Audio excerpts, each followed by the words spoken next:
escrito, esto es importante destacar.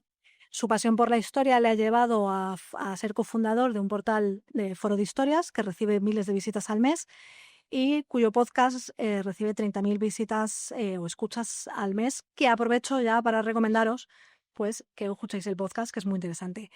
Es secretario de Memoria Histórica de las Juventudes Socialistas de Madrid y su pasión por la historia pues, le hace pues que nos traiga aquí pues un coloquio sobre Juan Negrín, una persona pues que creo que es apasionante su historia, y bueno, solicitar que esto sea un poco pues interactivo, que todos podáis participar en este debate sobre Juan Negrín, que bueno, pues es una persona con sus luces y sus sombras y creo que es pues muy interesante.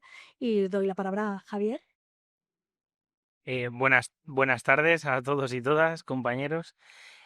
Hoy estoy aquí, bueno, lo primero, todo es nuevo, ¿no? No creo que no habéis hecho tampoco ninguna charla sobre Juan Negrín. Se hacen pocas, lamentablemente, y era el afán mío cuando hablé con Jorge para organizar esta charla, porque poco se habla sobre este personaje histórico, estadista y político republicano y socialista. La verdad es que, bueno, decir que a mí esta figura durante mi etapa universitaria me obsesionó, pero cuando digo que me obsesionó fue que tengo prácticamente todas las biografías que han escrito sobre este señor, documentos, pues como por ejemplo, documentos que he encontrado que, como estos de discursos que editó el Partido Socialista en los años 80, epistolarios, que luego sí que los dejo aquí por si alguien los quiere ojear, que son muy interesantes, hablaremos de ellos. Y que de hecho, yo mi trabajo final del grado y lo que es el trabajo final del máster lo hice sobre Juan Negrín. La verdad que ese es mi tema. También fue, de hecho, curiosamente, bueno, curiosamente no. Claro, hablo de todo esto y luego digo que fue el primer podcast que lanzamos en el Foro de la Historia. Y la verdad que cuando yo me afilié al Partido Socialista en el 2019, yo tenía la intención de hacer una charla sobre Juan Negrín. Lamentablemente ha ido pasando el tiempo y bueno, pues hasta que hemos encontrado este espacio para hacerla, a mí me gustaría, digamos de alguna manera, repetirla en otras agrupaciones del Partido Socialista, porque creo que este personaje merece esa rehabilitación que, aunque tuvo en el 2008, creo que en el ideario de los compañeros y compañeras, pues no está totalmente rehabilitado. Y, y bueno, pues qué decir, Juan Negrín fue un político para mí extraordinario en términos históricos, porque acometió un papel que fue realmente un marrón, ¿no?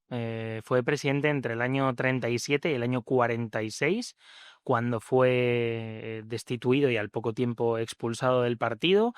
Y es un político que tiene una trayectoria bueno, pues que es eminentemente socialdemócrata. Es del ala, digamos, más moderada del Partido Socialista. Él nace en el año 92 en una familia burguesa canaria, bueno, una familia que además estaba muy ligada también a la iglesia y al comercio internacional. Por eso tuvo posteriormente luego muchas oportunidades académicas. Es una familia bueno, de hecho hoy día la zona de lo que es la ciudad de Gran Canaria, todos los terrenos, bueno, la mayor parte de los terrenos por los que se extiende la ciudad, hoy día eran de la familia de Negrín, porque ellos se dedicaban a comprar terrenos, también a comerciar con el extranjero y sobre todo a comerciar con bueno, pues comerciantes alemanes y tal. Esto luego explica cómo Juan Negrín pudo ir a Alemania a estudiar a través de esos contactos que tenía su padre, pudiera estudiar medicina. Pero bueno, no solo estudió medicina, sino que también estudió economía, aunque esto no se sabe demasiado, porque se quedó a una asignatura de aprobar. Y no porque fuera mal estudiante, sino porque empezó la Primera Guerra Mundial bueno, pues no pudo terminar digamos, de hacer esta carrera. Es interesante porque en Alemania vive en varios sitios, intenta afincarse allí también como profesor vamos, de medicina, como asistente numerario, como le llamaban por la época, y tiene unos estudios que, bueno, yo no sé demasiado de medicina, pero son interesantes y son sobre todo respecto a cómo funciona la adrenalina en el cuerpo humano y que en su momento fueron pioneros. Luego él en términos, digamos, de medicina, fue maestro de varios premios Nobel, entre los cuales está Severo Ochoa, que poca gente lo sabe, pero es realmente interesante.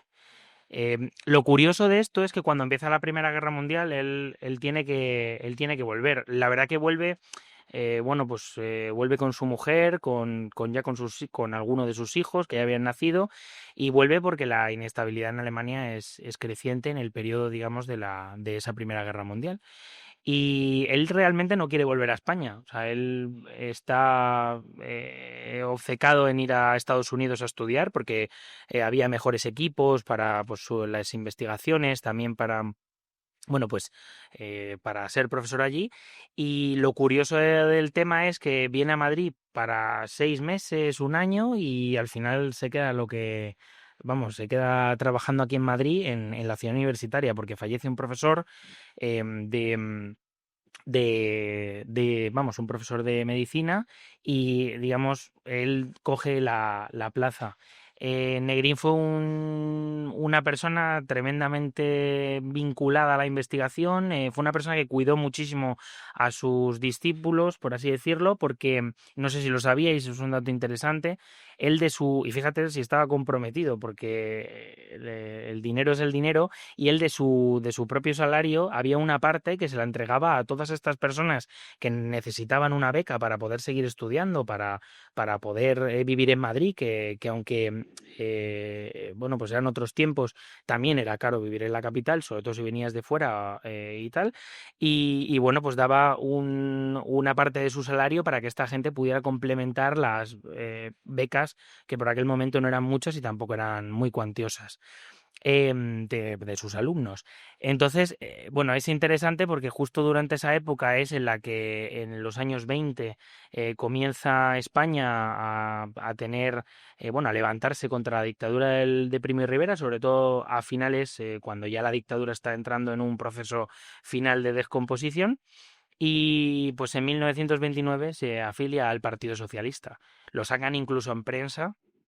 Es un personaje interesante porque, claro, el Partido Socialista Obrero Español por aquel momento no, digamos, tenía muchos miembros que pertenecieran a lo que es familias burguesas de clase media, perdón, pero que ya, digamos, en el año 29, a raíz de todo el Pacto de San Sebastián y todo lo que tiene que ver con la caída de la dictadura, pues va a ser interesante porque muchísimos miembros de esta burguesía se van a ir uniendo paulatinamente al Partido Socialista, y Negrín es uno de los más destacados y luego lo será en el grupo parlamentario. Dos cosas interesantes de este periodo. Negrín fue uno de los que supervisó las obras de Ciudad Universitaria, lo hizo un poco como outsider porque él estaba por allí viendo las obras y bueno, y la gente lo conocía porque iba popularmente allí a charlar con la gente y aparte a hacer su trabajo. Y luego, por otra parte, también es interesante porque muchas gracias, porque tuvo un conflicto digamos, laboral, por una cuestión de que cuando él fue aumentando su peso en el Partido Socialista, en 1933 tuvo que dejar de dar clase en la universidad, y para que veáis el esfuerzo, digamos, tanto político como social que hacía, le costó muchísimo dejar sus labores, que era para lo que él había estudiado y para lo que él estaba trabajando, investigando y todo, para dedicarse íntegramente al Partido Socialista. Es una figura interesante porque, digamos que dentro bueno, no sé si en los años 30 hay como varios grupos en el partido, ¿no? Está Largo Caballero, que es una corriente más radical obrerista, por así decirlo. Luego está Indalecio Prieto, que pertenece a la gente más moderada. Y cuando chocan estas dos ramas, por así decirlo, Negrín al final acaba integrándose poco a poco, paulatinamente, en lo que es la rama de Prieto. De hecho, se posiciona dentro del proceso de la República, se posiciona en contra de lo que es la Revolución de Octubre del 34, pero curiosamente participa activamente escondiendo a miembros del partido, porque era uno de los pocos miembros del partido que tenía un coche propio y se dedica a esconderlos en pisos por Madrid y tal. y luego, por otra parte, pues aparte justo en el bienio de la CEDA, ¿no? El segundo gobierno, em, él pasa, digamos, a ser incluso el portavoz del grupo socialista, que para que os hagáis una idea, bueno, lo sabéis perfectamente, que es uno de los cargos más importantes dentro del partido. También es interesante porque cuando, digamos, ya pasando a su etapa en la que es más conocido, en la Guerra Civil Española, él pasa a desempeñar, pues pasa a ser primero ministro de Hacienda, después presidente del Consejo de Ministros, por último, aparte y añadido a la presidencia del gobierno, pasa a ser ministro de la guerra durante el último año. Es interesante porque Negrín no quiere entrar en el gobierno, pero acaba entrando hasta el final. De hecho, hay una anécdota interesante que es cuando Largo Caballero, ya en septiembre del año 37, del año 36, perdón, forma gobierno, no quiere, bueno, él quiere meter a Negrín en el Consejo de Ministros y Negrín le tira un zapato, que esto parece dice que no, él no va a entrar. Al final le entra porque yo creo que fue una persona muy responsable a lo largo de su vida y consideró que bueno, pues que podía ayudar en la situación en la que estaba.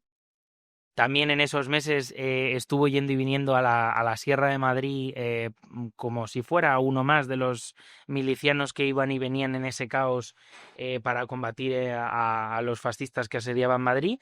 Y, y también intentando, que esto poco se sabe bastante poco, porque se ha hablado muy mal de la figura de Negrín, pero Negrín estuvo, por las noches, después de terminar de trabajar, estuvo intentando, junto con Indalecio Prieto, que por aquel momento eran muy amigos, em, estuvieron intentando parar las sacas que había en Madrid. Y eso les pudo en algún momento costar la vida a los dos. Porque, bueno, pues justo desde julio del año 36 hasta principios del año 37 hay una ola de violencia en la España republicana importantísima que em, es importante porque es, digamos, opuesta al gobierno, porque el gobierno no, lógicamente no quiere juzgar, o sea, lo que quiere es juzgar a los rebeldes y, bueno, pues son algunos movimientos, algunas personas aisladas de estos partidos políticos o de organizaciones sindicales bueno, pues que se toman la justicia por su mano y ahí están personajes como Negrín, intentando poner cordura en una situación absolutamente caótica y absolutamente deleznable en democracia. Lo cierto es que de cuando entra en el Consejo de Ministros, como dentro de sus actuaciones, tiene tres que son bastante interesantes. Lo primero, Negrín está obsesionado por la estabilidad y sobre todo por el control del territorio. Eh, yo creo que también tiene que ver mucho con la cuestión de las sacas, cuando él ha ido viendo qué pasaba en Madrid, cómo había gente que moría en estas circunstancias, él creo que considera que tiene que hacer un trabajo para intentar revertir esto. ¿Cómo lo hace? Creando lo que popularmente se llamaron los 100.000 hijos de Negrín, que son ese cuerpo de carabineros que bueno, pues que era la Guardia de Fronteras. La República tenía un problema muy grande y era que no le entraba material militar a través del pacto de no intervención. Entonces, Negrín lo que quería era, digamos, dar de cara al exterior y de cara al interior también, ya de paso, una visión de estabilidad de la España republicana y controlando las fronteras, evitando desmanes, pues por ejemplo, cuando entraban las armas o en la propia recaudación de los puestos fronterizos, él conseguía o consideraba que conseguirían pues dar mayor estabilidad y dotar a la República de mayor presencia en estos espacios. Para que os hagáis una idea, el trabajo fue bastante interesante y bastante fructífero. Consiguió que los carabineros pasaran de prácticamente 40.000 miembros, bueno, perdón, 15.000 miembros a unos 40.000. Es interesante también porque fue uno de los cuerpos mejor armados del Ejército Popular durante batallas como la del Ebro, que uno puede pensar que una guardia fronteriza no es quizá la que mejor armada debe estar, pero era la que mejor instrucción tenía y la que tenía, desde luego, buen material para combatir al ejército de Franco. También es interesante porque en parte se restituye ese control de la República sobre el territorio y fue fundamental también para vender lo que él intentaría como presidente de gobierno a partir del año 37. ¿Cómo llega este señor a ser presidente de gobierno?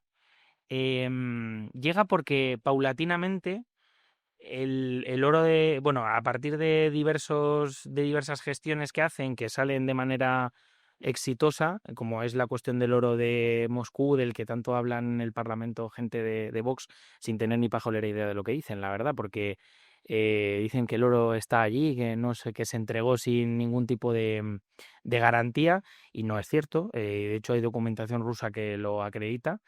Em, Fue cogiendo, digamos, importancia en los gabinetes de Largo Caballero y tal.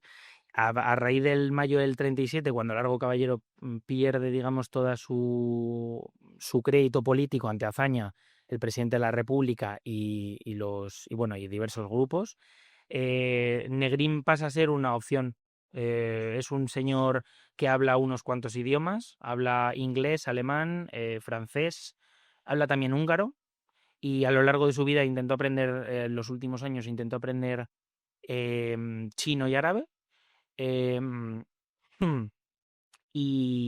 bueno, aparte de hablar idiomas, es un profesor bastante reconocido desde un punto de vista internacional, porque en su etapa como científico participó en varios congresos internacionales. Uno de ellos fue en París, si no recuerdo mal. Bueno, es una figura bueno, pues puede ser considerada como una especie de hombre de Estado, ¿no? Entonces, poco a poco, los diferentes grupos políticos van dándole su apoyo. Y el fundamental es el del presidente de la República, Manuel Azaña, con el que luego no acabaría muy bien, pero que en ese momento, y bueno, incluso en el final de sus días como presidente de la República, admite que la única opción que hay en la política española es Negrini, que no hay ninguna otra. Negrín, perdón, Negrín pasa a ser presidente de gobierno en mayo del año 37, sabiendo que la guerra no la va a ganar. La República no tiene armas para ganar la guerra, no tiene apoyos internacionales debido al pacto de no intervención, no tiene tampoco un ejército, digamos, comparable al que podía ser el ejército franquista, pese a que justo en el año 37 comienza, digamos, el Ejército Popular a ser muy operativo y lo demuestra luego muchas veces, pero él sabe que es una cuestión de tiempo que la República pierda por una cuestión material y de apoyos internacionales, que es fundamental. Em, entonces, lo que, digamos, intentan es llevar a cabo diversos ejecutivos y diversas políticas. Los ejecutivos de concentración, o sea, es decir, con las fuerzas sindicales como UGT o CNT, con todas las fuerzas políticas del Frente Popular, incluso también mete a los nacionalistas en el gobierno, en el primero, bueno, y en el segundo también. Em, y bueno, pues intenta, a partir de esa unidad política, desarrollar una unidad de acción en términos militares, diplomáticos y políticos. Los esfuerzos diplomáticos son lo que son digamos, tienen sus fases a través de las denuncias en los organismos internacionales como la Comunidad de Naciones, eh, por diplomáticos españoles como Pablo Azcárate en Londres. Intentar que los gobiernos francés y británico bueno, pues relajaran esa política de no intervención, que fue la que estranguló paulatinamente a la República. Consiguieron cosas, la verdad, porque es interesante el que en Francia hay un término que se llama la política de no intervención relajada, que es interesante porque eso fue una gestión de la política de Negrín con los ejecutivos socialistas de Léon Blum, que era básicamente que Francia se seguía adscribiendo a lo que es el pacto de no intervención, o sea, es decir, Francia iba a bloquear todo lo que tuviera que ver con la guerra de España. Sin embargo, por detrás dejaba pasar cientos y cientos de camiones que venían de Rusia o de México con materiales para la guerra de España y que pasaban por la frontera de Cataluña. Durante varios momentos la frontera estuvo abierta, que fue en los momentos de avituallamiento masivo del Ejército Popular y de la Segunda República, ya no solo con armas, sino también con víveres. Y luego, por otra parte, también es interesante que hubo bueno, gestiones con los británicos para intentar, pues, de alguna manera, que relajaran también su postura, pero en este caso fueron más infructuosas porque, bueno, pues Winston Churchill y los conservadores británicos no, vamos, de hecho, para que os hagáis una idea, hay una anécdota interesante que es que llega Pablo Azcárate, que era el embajador de España, la España republicana, en Londres, llega a una fiesta, está Winston Churchill y se mete en una conversación que tienen varios políticos británicos y Churchill en cuanto le ve se dice por lo bajo muerte, muerte, sangre, sangre y se marcha.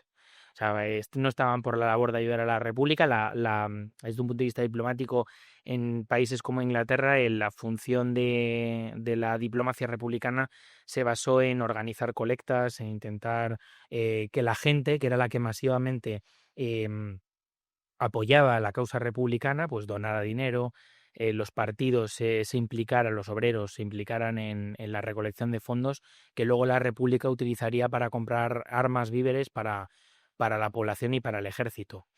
En el campo militar es interesante porque Negrín no fue fundamental porque desde el Ministerio de Hacienda, antes de ser presidente, crea todo el entramado de compras tanto a través del oro que mandan a Moscú, que son 3/4 partes del oro que tenía el Banco España, bueno, el Estado español, en sus reservas. Esas 3/4 partes lo mandan a Rusia y a través de Moscú crean una especie de red de compra de armas que digamos que a veces es infructuosa porque compran armas que no son de la mejor calidad, las compran de contrabando, la compran a precios absolutamente inflados. De hecho, se aprovechan de ellos en muchas ocasiones porque los agentes con los que contactan a veces son de dudosa procedencia, pero no le tienen más remedio que intentar entrar dentro de ese juego porque si no, no tienen material con el que combatir. De hecho, un ejemplo de esto es que, no sé si lo sabíais, pero es interesante el cómo, por ejemplo, en el frente de Asturias, Cantabria y tal, cuando se hacen estudios arqueológicos, se encuentran municiones de un montón de fusiles que son del siglo XIX, de principios del siglo XX, a lo mejor del ejército norteamericano, y es porque todas estas armas eran de contrabando, entonces hay una infinidad de municiones, de armas, y que vienen, entre otras cosas, de este contrabando. También, aparte de, digamos, de crear esas redes, compran armas a la Unión Soviética. Em, Aquí yo quiero hacer un pequeño inciso y es que se habla mucho de que la República, poco más que la ayuda a la Unión Soviética y tal, y aunque es cierto que hubo una solidaridad por parte de la URSS, no se compra nada, digamos, a un precio de ganga, ¿no? La Unión Soviética está rearmándose porque sabe que el conflicto puede ser inminente. Lo que pasa que y además tiene dos frentes. Por una parte tiene el frente oriental en China con los japoneses, que hay varios choques en esa época con los japoneses en la zona de Manchuria, al este de China. Y luego por otra parte tiene el conflicto español. Es interesante porque justo es esta época en la que, digamos, los rusos llegan a un acuerdo con los republicanos para venderles sus armas, pero esas armas que venden a veces no son de la mejor calidad, sí que llegan otras que, como por ejemplo los aviones soviéticos, los llamados Moscas, que todos los conocemos, que son de muy buena calidad. O los tanques también soviéticos, que tienen, vamos, un muy buen desempeño. Sin embargo, estos se pagan a precio de oro. Y un ejemplo de esto es que se piensa que la Unión Soviética se quedó con las reservas de oro de la República. Y las reservas de oro de la República en el año 38, en abril del 38, estaban ya extintas. De hecho, también Negrín firmó los funcionarios republicanos firmaron varios acuerdos con los rusos bueno, pues de compraventa de armas, pero vamos, a años vista, porque la República ya llega a un punto en el que no tiene ni cómo pagarlo. O sea, y de hecho, como saben que no van a ganar la guerra, pues la Unión Soviética también afloja un poco el grifo porque sabe que no se lo van a devolver. Y esto es un poco para acabar con ese mito que se habla de las armas, del oro y tal, porque no es cierto y está demostrado. De hecho, como recomendación, Ángel Viñas ha escrito una trilogía que son como más de 1500 páginas sobre este tema del oro y lo está muy bien documentado porque además pasa mucho que bueno, pues ciertos partidos se basan en autores como Pío Moa, muy desaconsejados por cierto en la academia. Fue una de las primeras cosas que a mí me dijeron cuando yo entré en la carrera. Y que sin embargo, sí, que, o por ejemplo César Vidal, que por cierto tienen un podcast juntos, yo no sé, es increíble. Bueno, en cualquier caso, son autores que no van más allá del marco español. Por tanto, no tienen prácticamente ningún tipo digamos, documentación sobre el tema. Y es interesante porque Ángel Viñas ha ido a Moscú, ha ido a Alemania, ha visto los contratos de Franco con los alemanes, de los italianos con Franco, de los rusos con la República.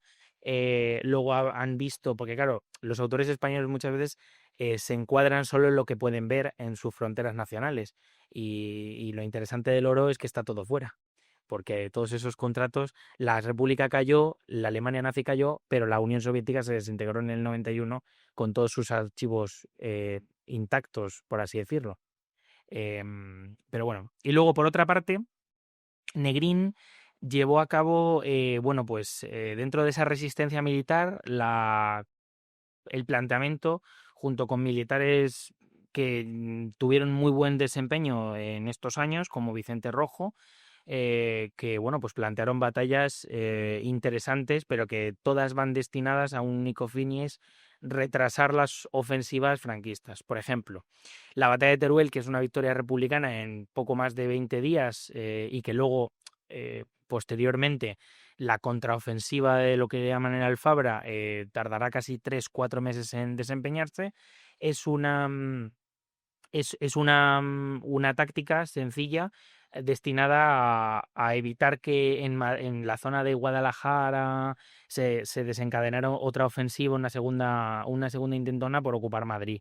La batalla del Ebro, mismamente, viene a, de alguna manera, poner en relieve desde un punto de vista internacional que la guerra de España no está terminada y desde un punto de vista militar, pues a poco más que parar una ofensiva que estaban llevando los franquistas en la zona de Valencia, que por cierto estaba siendo un absoluto desastre, pues habían avanzado muy poquitos kilómetros y habían tenido una cantidad de bajas tremenda. Pero bueno, como Franco, que le tildan de muy buen militar, su estrategia era muy sencilla y era enviar soldados al frente como si de una picadora de carne se tratara para agotar a la República, dejarla sin suministros y sin habituallamiento y vencer por agotamiento. Esto es lo que vemos en la batalla de Teruel, la batalla del Ebro y en alguna, sí, en esas dos sobre todo, y en la batalla de Valencia.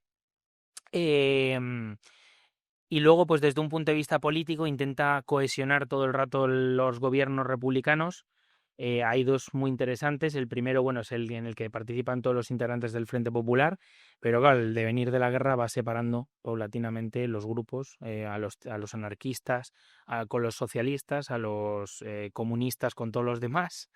Y Negrín va perdiendo paulatinamente apoyos según, bueno, pues se va desempeñando la guerra y en el año 39 pues prácticamente no hay gobierno. Después de la ofensiva de Cataluña en enero del año 39, Azaña no vuelve. Azaña que ya no confiaba en Negrín y Negrín que no confiaba en Azaña, entre otras cosas porque em, Negrín y Azaña diplomáticamente tienen dos políticas diplomáticas, o sea, tienen dos caminos diplomáticos diferentes. Negrín ofrece de todo a las potencias internacionales para acabar con la guerra. Le ofrece desde cuestiones militares, diversas cesiones, garantías democráticas, pero las potencias internacionales no intervienen. Y mientras que Azaña lo que quiere es, bueno, pues incluso entrar en negociaciones en el año 37-38 con los franquistas para, bueno, pues entablar una serie de negociaciones y llegar a una paz que no iba a ser tal. Y entonces eso acaba resquebrajando la relación que ellos tenían y en el año 39 está inexistente. Azaña se queda en Francia, que sabemos que poco después, en el año 40, morirá, y Negrín vuelve vuelve a la península, a la zona central, que era la única que estaba todavía en manos del Estado republicano. Aquí empieza una cosa que no se conoce mucho y es lo que llama Negrín como una especie de, bueno, resistencia a ultranza a la desesperada. O sea, dentro de las fases de la resistencia, en un principio pueden hacerle frente a los franquistas y al final saben que el territorio va a caer de manera inminente y Negrín resiste simplemente para salvar vidas. Es decir, el Ejecutivo desarrolla y el Estado Mayor desarrolla un plan por el cual los republicanos se van a ir retirando de los territorios paulatinamente, a la vez que sacan a unas 200.000 personas a la semana en barcos hacia Francia, hacia el norte de África y demás. Esto nunca se lleva a cabo porque el jefe de la flota republicana la rinde en Bizerta, en lo que hoy es Túnez, si no recuerdo mal, o Argelia. Bueno, la rinde en la ciudad de Bizerta a los franceses. El general, bueno, el coronel Casado, no le voy a dar un más grado del que tiene, da un golpe de estado junto con Besteiro, bueno, Cipriano Mera y diferentes dirigentes cenetistas. Sobre esto es interesante porque Besteiro creo que es una figura a la que se le da muchísima proyección, porque la verdad que es un personaje, un intelectual, pero que no, en ese momento no supo leer seguramente lo que luego iba a pasar. Porque Negrín tenía muy claro que con los franquistas no se podía negociar más allá de ciertos puntos mínimos por una cuestión de que sabían que la guerra estaba ganada y que iban a pasar a cuchillo en cuanto entraran en los últimos territorios de la España republicana. Entonces, de ahí la resistencia y el plan para sacar a estas 200.000 personas semanalmente. El plan se va al traste. Hay aquí, de hecho, en la Alameda Osuna hay ciertos focos de resistencia porque esto un, era un cuartel general. De hecho, estuvieron a punto los comunistas de entrar en el cuartel general donde estaba Casado aquí en el Alameda Osuna, en el Capricho. Pero el golpe de Estado al final se lleva a término, la España republicana se rinde y el mismo día que el golpe de Estado es, digamos, vamos, hay un alzamiento interno, Negrín huye al exilio. A partir de este momento, Negrín intenta llevar a cabo una política de resistencia únicamente diplomática, intentando establecerse en Londres, como lo habían hecho, lo harían posteriormente los gobiernos polaco y de checo y demás gobiernos europeos. Intenta, digamos, entrar dentro de ese juego político para intentar a ver si pueden entrar las tropas aliadas en España, pero no lo consigue. Bueno, pues ya sabéis que bueno, se dice que los británicos sobornan a altos cargos franquistas para dejarles fuera de la guerra, también para intentar dejar a los alemanes sin suministros que llegaban desde España hacia la Alemania nazi. Y bueno, pues al final nunca se llega a concretar nada y Negrín en el año 46, perdón, dimite. Le ofrecen entrar como ministro sin cartera en un gobierno republicano para intentar aunar lo que es el exilio español. Él no lo acepta porque ya está muy cansado y él no, y bueno, y porque había habido muchos roces, porque por aquel momento ya no se hablaba prácticamente ni con sus compañeros de partido, con algunos de ellos, como con Indalecio Prieto.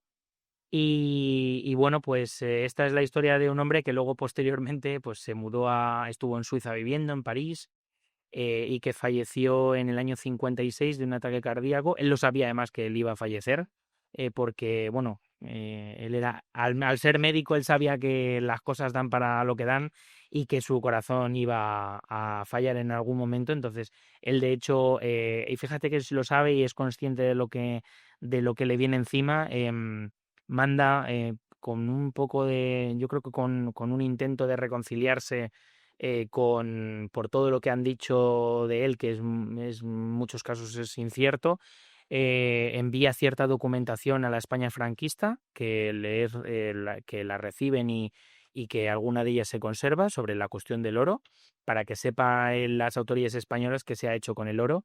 Y bueno, pues en el año 56 fallece, sin ser del Partido Socialista Obrero Español, que yo creo que es uno de los grandes errores que tiene el partido, y lo voy a decir así, es uno de los grandes errores que tiene el partido con su historia, hasta el año 2008, eh, en un ostracismo político absoluto, y siendo este señor un estadista muchísimo mejor que Winston Churchill y que cualquiera.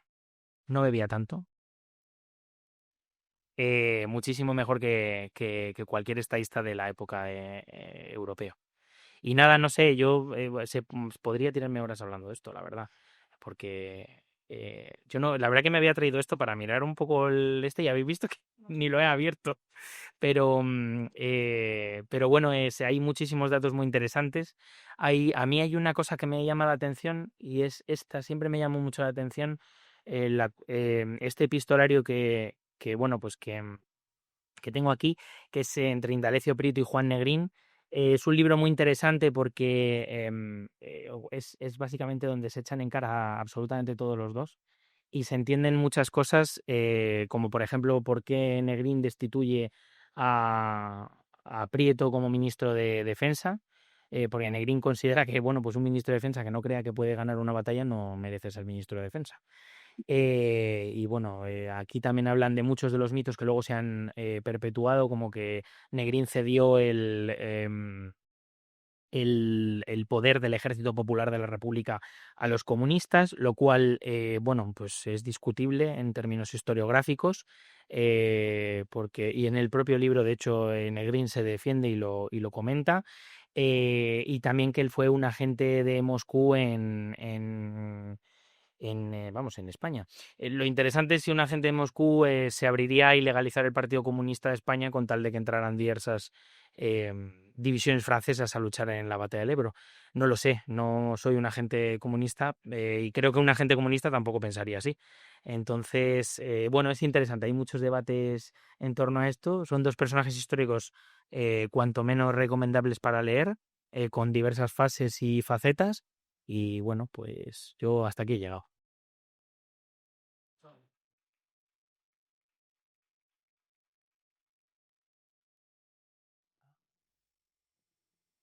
No sé si alguien quiere aportar algo sobre, primero sobre lo que nos ha comentado Javier, o sobre la idea que pudiese tener previa sobre Negrín. Porque es verdad que, bueno, pues que es una figura mm, con bastante controvertida. Creo que sobre todo por los falsos mitos que se le han atribuido durante mucho tiempo. Creo que Javier, pues sí nos ha podido dar una explicación así un poco completa sobre esa situación y sobre esas controversias, pero bueno, no sé si alguien quiere hacer algún comentario, no sé si... ¿eh? O preguntas, principalmente a Javier, que tenemos aquí a un experto que se ve claramente, no, porque además se ve claramente porque pues, efectivamente no has necesitado consultar absolutamente nada, porque se ve que sabes de lo que hablas, que lo manejas y que... Por aquí hay una pregunta. Perfecto, pero una es sobre el hombro. Si le vino de la guerra, me dio de arrojo o no de volver, si es verdad o no que el poco se negó a volver así. Eso es una vital. No se lleva. Y la otra así de otras cosas, si puedes hablar un poco más sobre la situación actual de la guerra en el conquista de la Licio, Dieto y Negri, sobre los fondos de la Pedrita y sobre los... Cierto es que es interesante porque, mira, justo sobre el yate tenía una parte aquí escrita, y también sobre otros temas que son muy controversiales, como la cuestión de André Unín, que es justo cuando llega al gobierno. Sobre el tema de Vicente Rojo, hasta donde yo sé, sí que es cierto, y no, lo que pasa es que Vicente Rojo no vuelve. De hecho, dimite como vamos, de los estamentos militares. Y luego, por otra parte, sobre el Vita, a ver, el Vita es un yate que a día de hoy sigue existiendo, creo que está en Italia. Es un yate que había, bueno, que salió a España, se compró para, bueno, pues para sacar el oro que que había, y era el oro, las pequeñas cantidades de oro en comparación con lo que había en el Banco España para sacar todo lo que hubiera con la intención de dar esos fondos a los republicanos españoles para trasladarlos a pues países como México, Argentina, Cuba y demás. ¿Qué sucede con el Vita? El oro que había dentro del Vita es interesante porque pertenece a mucha gente, mucha gente que tiene algo en común, y es que ha colaborado en el golpe de Estado contra la República, y por tanto se le han incautado sus bienes y demás. Y entre otras cosas, joyas y bueno, diversos objetos de valor que son bueno, pues eso, de alto valor, ¿no? ¿Qué sucede con este oro? Bueno, varias cosas. Me parece que era en este libro, en el de Ricardo Miralles, hay un capítulo dedicado a la cuestión del oro, que es este libro que tengo aquí, em, en el que Ricardo Miralles dice que bueno, que ese oro nunca hubo un inventario de ese oro. Y es posible que hubiera, o de esas joyas, y es posible que algunas de ellas desaparecieran en todo el caos de los últimos días de la España republicana. Sin embargo, es verdad que ese oro salió y ese oro fueron parte de los fondos que utilizó el gobierno para lo que son las asociaciones del JARE y el SERE, que son los servicios para llevar a los españoles bueno, pues darles los fondos suficientes como para poder embarcarlos hacia América o hacia otros países que, digamos, acogían en ese momento refugiados, para darles una nueva vida. Sobre eso la verdad que no se sabe mucho, porque lo que digo, ¿en qué se gastaron los fondos? Sí, en eso, pero que pudo haber algo. ¿Quién es el titular de? Sí, claro, de hecho es más, claro, es que justo son las asociaciones las que comienzan, las asociaciones, digamos, que tenían su organigrama, y veías el organigrama de unos y de otros, y que se estaba bastante claro en cuanto a las fuerzas. Por ejemplo, las que estaban los comunistas, o que tenían más peso los comunistas, los partidos republicanos o los socialistas, estaban un poco más apartados. Entonces hay una pugna en torno a esas asociaciones por ver quién se hace con el oro. Sobre eso ya digo que no tengo más información, pero es interesante porque entre medias, bueno, pues eso sí, hubo muchas cosas, y por supuesto la relación en el año 39-40 entre Negrín y Prieto es inexistente. O sea, bueno, de hecho la relación entre ellos es esto, que es básicamente, bueno, pues un reproche constante. Bueno, yo tengo que ir de esta vocación. Soy de San Otomano, compañero que anda por ahí de tarde a TV. Y de hecho estamos del campo preparar una charla sobre Juan de Herit para el mes de septiembre. Somos 3 compañeros para hablar. Y yo creo que nos hemos juntado los 3 porque creemos que es una tarea ciclópea lo de tratar de explicar quién era Juan de Herit. O sea, para empezar, y esto ya es una valoración mía personal, del trío calaveras de D'Alessio Freto, Lago Caballero y Negrín, la distancia política, intelectual y de todo tipo que hay entre Negrín y los otros dos es abismal. Luego, aparte de eso, tema político, ¿no? O sea, quiero decirte, la de Negrín es un hombre que se echa la causa republicana a la espalda y la guerra civil y cumple hasta el final. Mientras que, pues, Largo Caballero se va a Tomoino, y porque Largo Caballero tiene muchísimo mérito como dirigente sindical, como hombre de Ministerio de Trabajo, ministro de Trabajo y Desarrollo de un montón de la huelga del 17, todo eso está muy bien. Pero como político le flojeaban un poquito las piernas.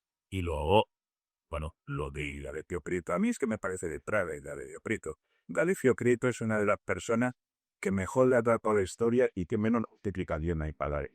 Sin D'Alessio Prieto, fue una persona que, pues, antes de agitar los pandanos, pero así de la megolita, de que tu guato. Vale, el ministro de Defensa que manda que el Lister estaría se habían rebelado los, los de la Comuna Anarquista, la Confederación Anarquista de Aragón y tal, se había rebelado. Y entonces, bueno, pues dice, por favor, vaya usted, general, a ver qué puede hacer con este tema. Y nada, pues al cabo de la semana vuelve Enrique Listez y dice, bueno, mi señor ministro, ya está solucionado. Dice, ¿cómo lo ha solucionado? Dice, pues los he fusilado a todos. Y no me sé absolutamente nada. Eso da idea de que Bretón era un hombre de convicciones, era un hombre que de pronto le daban aspauses, aires, como lo del 34, y se vuelve, o sea, no rojo, sino, o sea, amoratado, ¿no? Y después, y no quiero decir en ello, pero sobre todo, yo lo que creo que es muy importante reivindicar la figura de Negrín, porque creo que Negrín es, primero, una persona de una capacidad científica impresionante, ¿no? Maestro de Ochoa, fue la escuela de fisiología, las cátedras que repartió por España, en fin, toda. Y luego además, pues toda la labor que hizo de la ciudad universitaria y de la Junta de Adaptación de Estudios, y bueno, aunque a partir de los años 20 ya lo dejó, pero sí, lo dejó, no, sí, lo dejó y bueno, pues ya se dedicó enteramente a la política, primero como parlamentario, luego ministro de Hacienda y pues como presidente de gobierno. Pero lo que me parece además increíble es cómo le trampa el partido, esto que has dicho tú. Es decir, un partido socialista gracias a las buenas artes de Indalecio Prieto, fundamentalmente, se le crucifica, le masacra por eso, por ser consecuente. Él, como también has dicho tú, presenta todas las cuentas, se las da al gobierno franquista, se hacen públicas todas las cuentas del oro de Moscú, el papel gasto en. Y entonces, bueno, pues, o sea, quiero decir que desde todos los puntos de vista es impecable su vida y su trayectoria. Y me parece que, y hay otra cosa que es muy importante, y ya termino, me parece increíble la tergiversación que se ha hecho de su ideario político. Era una persona profunda y fundamentalmente socialdemócrata, entendiendo por socialdemócrata lo que se entiende, pues no sé, como podría ser Olof Palme o en ese sentido. Es decir, es una persona que ver rojo disparado no tiene absolutamente nada, más bien al contrario. Y sin embargo, pues era el bolchevique, a mí me lo han dicho algún compañero, incluso de mi agrupación. Fijáis, ¿cómo vais a defender ese bolchevique? Bueno, y ya para terminar, hay un libro que ha escrito escribió Javier Reverte, que se llama Banderas en la niebla, que es una especie de biografía de Juan Modesto, que fue, digamos, una persona notable en cuanto a su capacidad militar en la República. Y parte del libro se dedica a los diálogos entre Juan Negrín y Juan Modesto, y me parece que es interesante. Gracias, y perdón por el rollo.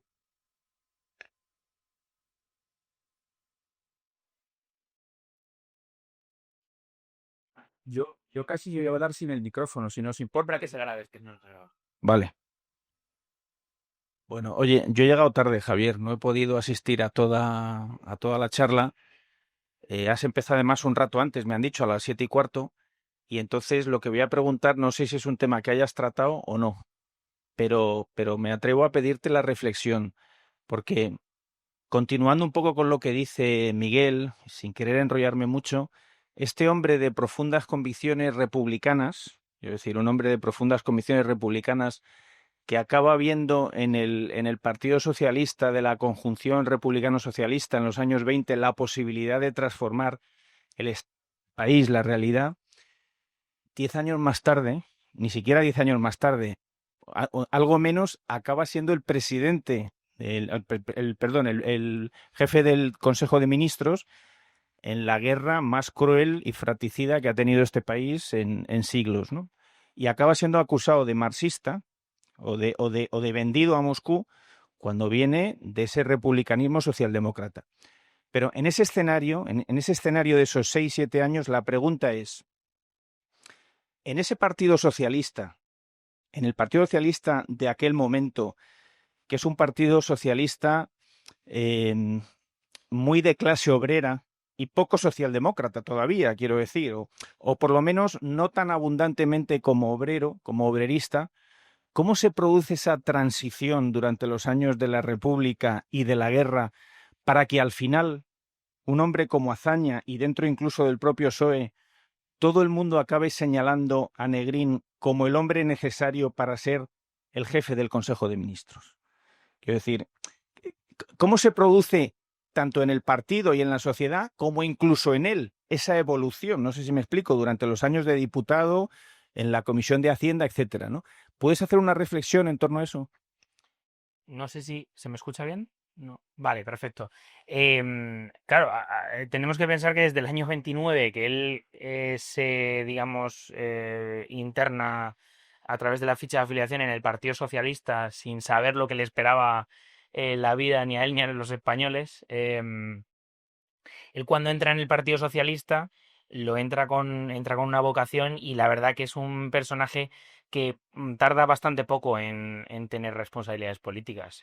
Es elegido diputado por Canarias, además elegido como dentro de las listas del Partido Socialista creo que fue el más votado y además encima tuvo muchísima acogida porque además era una persona que sabía hablar, que tenía buena oratoria y de hecho, bueno, esto no hace falta que con lo diga yo, no debería valer, pero si leéis alguno de los discursos que tiene, es que se le nota que es una persona que sabe hablar, que es de mundo y que tiene unas profundas convicciones.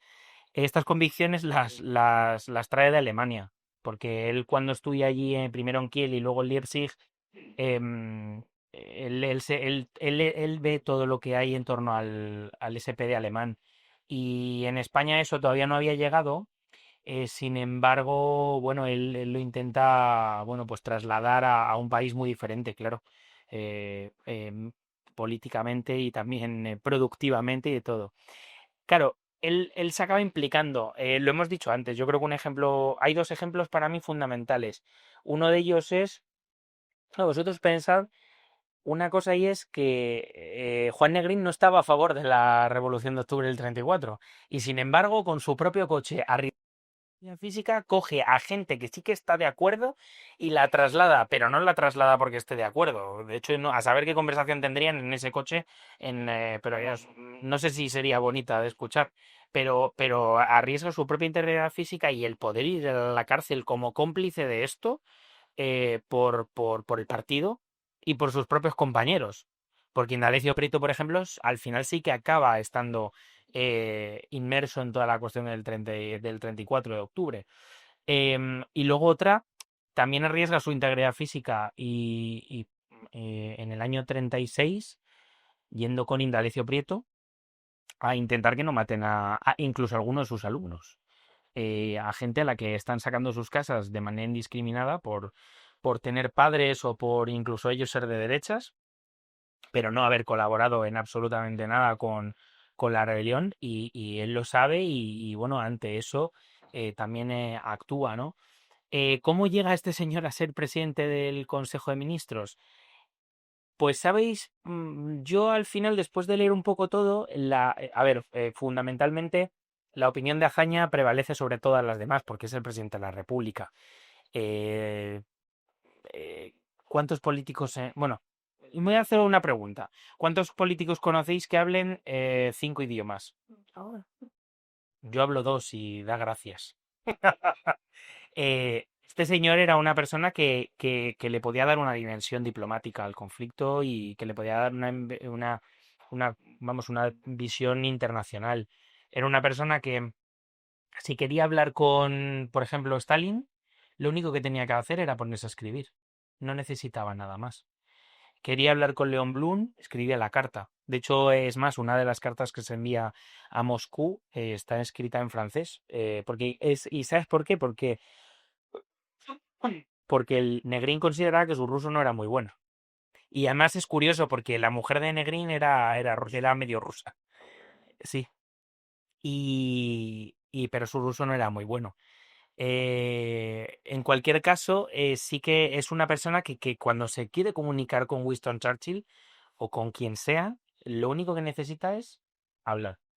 Y eso da una capacidad y da una visión exterior muy potente.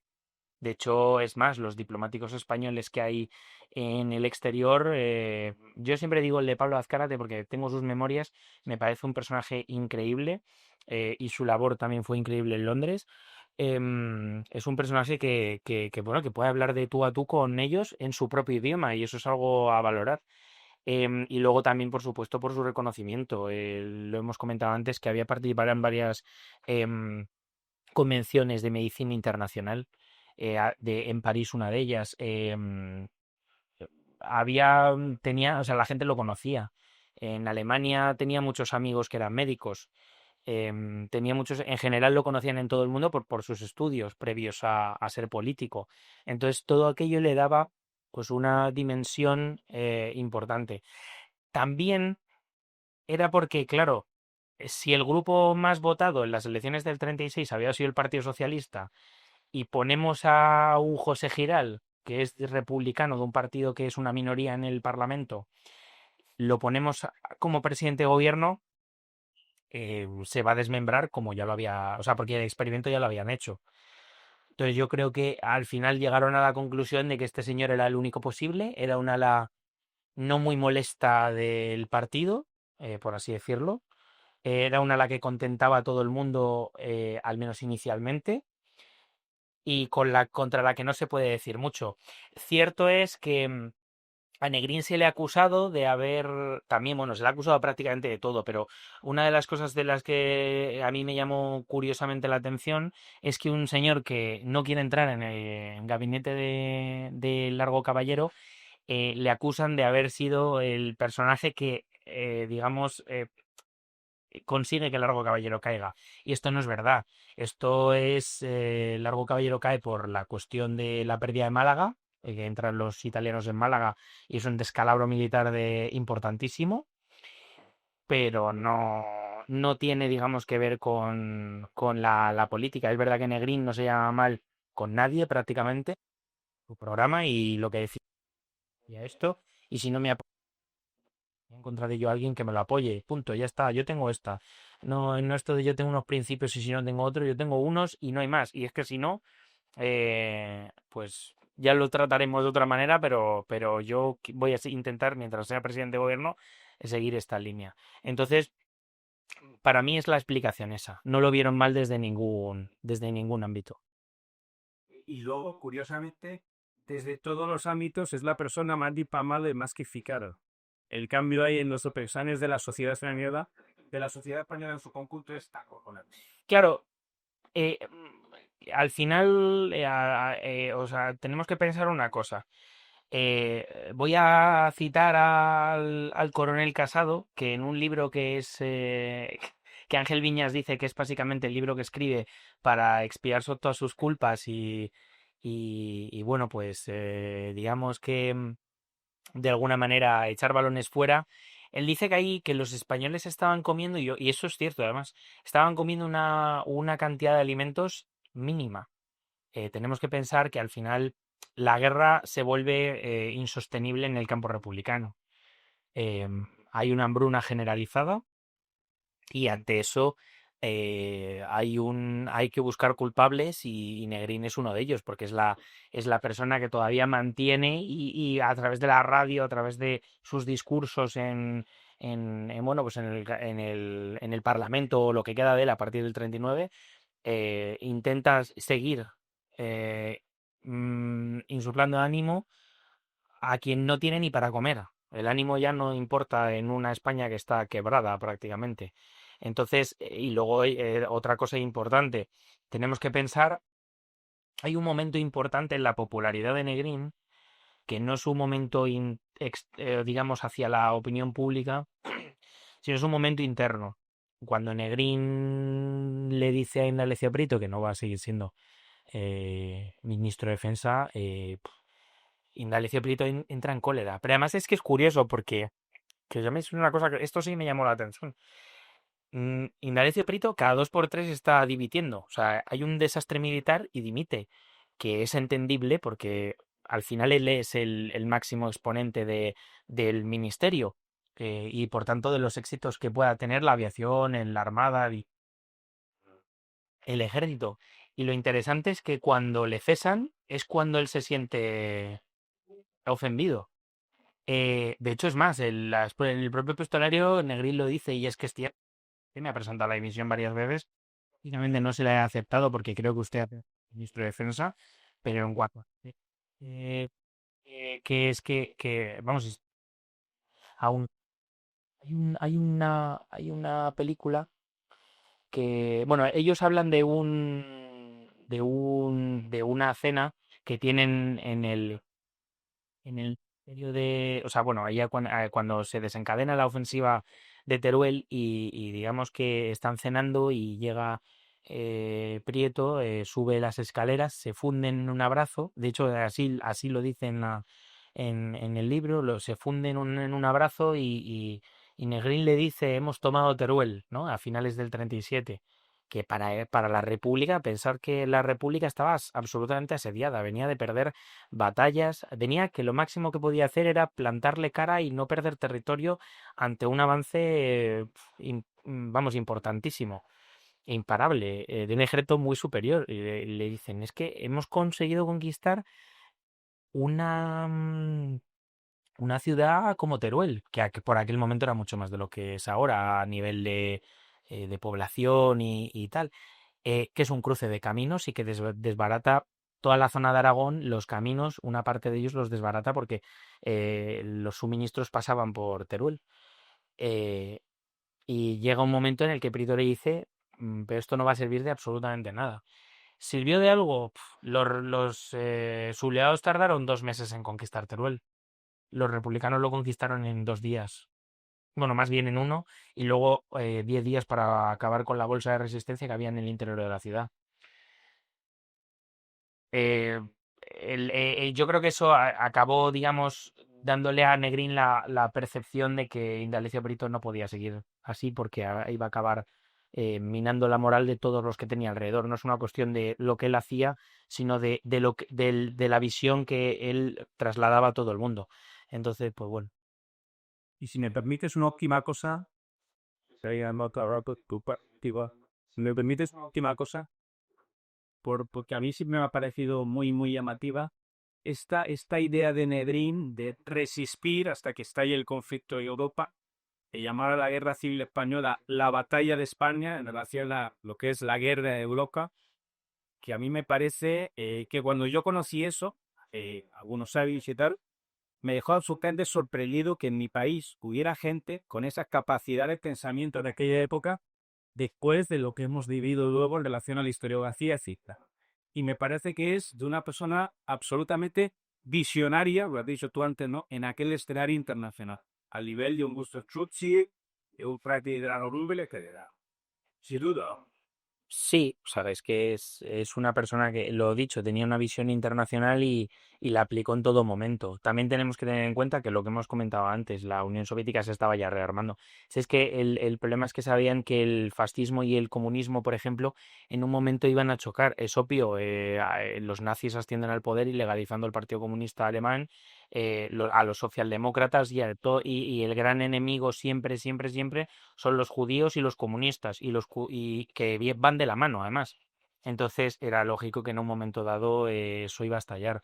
De hecho, lo interesante de esto es que ninguna de las potencias internacionales lo quisiera ver porque ellos lo sabían también. Es que el ministro británico, no me acuerdo cómo se llamaba, se me ha ido la cabeza, pero por ejemplo el ministro de Exteriores británico y francés que intentan ante todo cortar lo que es la ayuda a España y lo que es la ayuda a cualquier país que quisiera, digamos, bueno, pues eso, oponerse al fascismo. España al final es uno de dentro de un altar de sacrificios, es una de esas piezas a ser sacrificada. Pero lo es España, lo es Checoslovaquia, lo es Austria, no se pone ni una pega. hasta que con Polonia ya llega un punto en el que es insostenible porque bueno, pero lo mismo con Polonia hubiera pasado, o sea, quiero decir, es el momento ya de esto ya me lo han hecho 4 veces, no se van a parar aquí y no lo iban a hacer.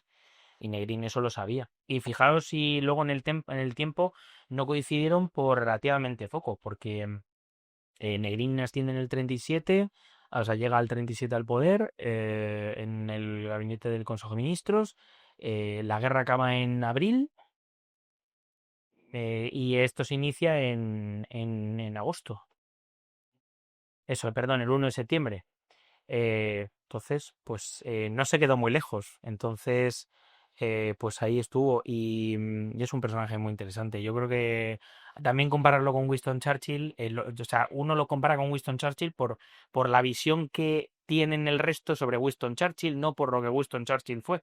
Winston Churchill es un personaje que lo han llevado a un altar también, pero no es el político de estadista que Winston Churchill tiene cosas que son injustificables y además como persona, Negrín, por ejemplo, es verdad que también fijaos la visión de Negrín, la visión personal que luego se tiene sobre este personaje, es interesante porque es que a Negrín se le acusa de absolutamente todo, o sea, por ejemplo, bueno, es verdad que él tuvo una mujer y luego... em, bueno, pues en su vida personal la verdad que no se habla mucho, pero estuvo realmente viviendo con una mujer que se llamaba Celi, que bueno, Feli, que bueno, pues que se pasó toda su vida con él, porque el matrimonio con esta mujer que era ucraniana no llegó a buen puerto, pero al final él no se divorció, pero él estaba viviendo con esta, incluso en su vida personal intentaron siempre verterle calumnias y demás para, bueno, pues para que su figura nunca fuera rehabilitada.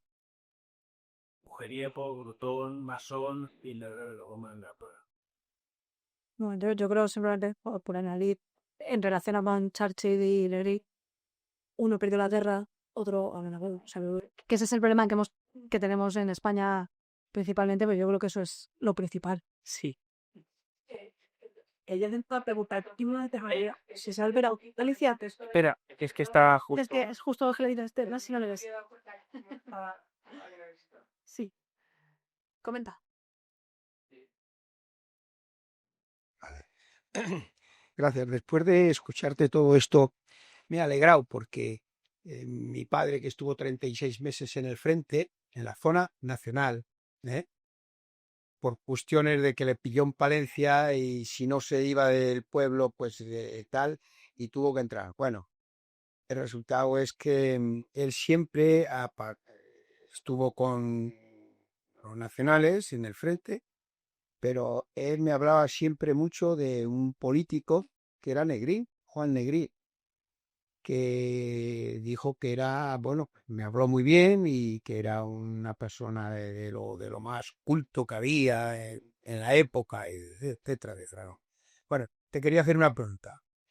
Se habla mucho de que la guerra civil fue una prueba para digamos, los nazis, decir, vamos a preparar la nuestra, ¿no? ¿Tú crees que la revolución del 34 no fue también una preparación para el golpe de Estado y después la guerra civil? La revolución del 34 es una insurrección que no tiene intención de tumbar el régimen republicano, pero sí de cambiar el gobierno. Eh, Hay que tener en cuenta que hay que tener en cuenta varias cosas. Lo primero que en España había democracia desde hacía 3 años. em, entonces ni llegaba, bueno, sí, 3 años. Y realmente que después de ese gobierno de hazaña, que dura lo que dura, que es bastante poco, donde las reformas se presentan pero no llegan, la reforma agraria no tiene impacto, que es la más importante en un país eminentemente agrario. Las reformas laborales llegan pero luego se deshacen.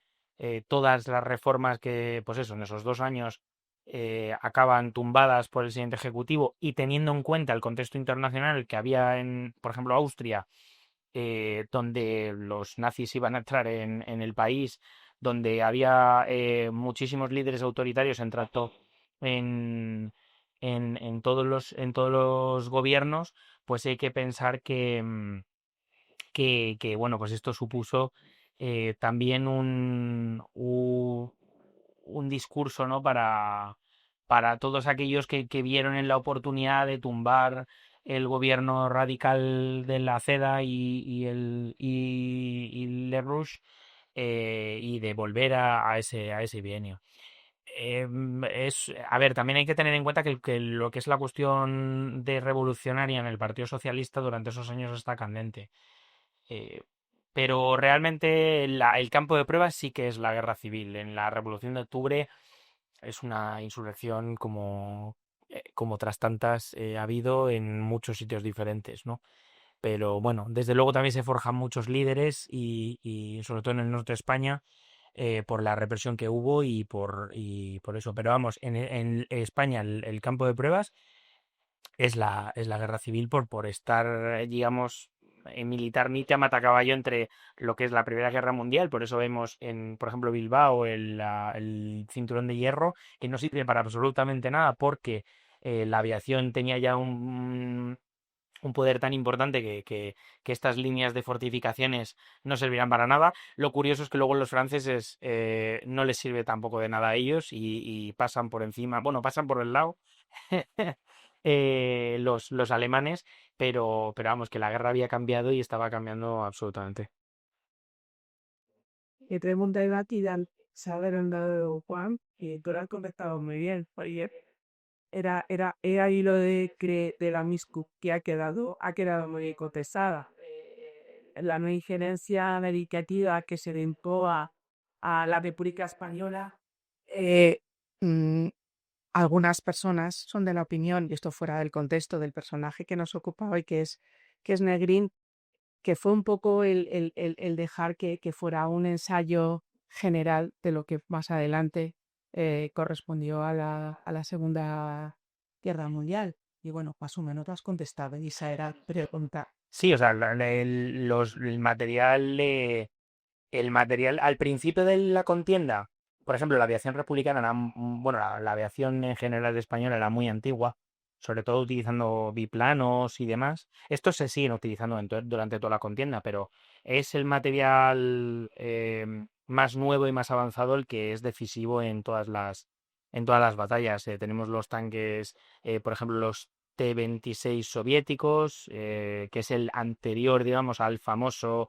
tanque que conocemos de la Segunda Guerra Mundial, que es el T-34, es unos modelos antes. Son tanques muy fiables,